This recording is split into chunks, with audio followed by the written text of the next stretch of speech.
The Saint Samla Catholic Laban Parish, in collaboration with IJIM Voluntary Blood Donor Organizers and Nazareth Hospital Blood Center, today organized the annual Felicitation and Blood Donation Camp at St. John's Hall, Laban.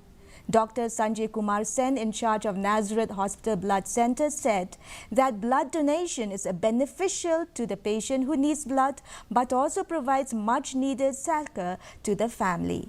MDC of Laban Mauprem Mitchell Wankar hoped to see more people coming forward to donate blood and applaud the work of IJIM Voluntary Blood Donor Organizers for their work. World Blood Donors Day is a global event which was celebrated on 14th of June, which is celebrated every year to raise an awareness about the importance of blood donation. Reiterating its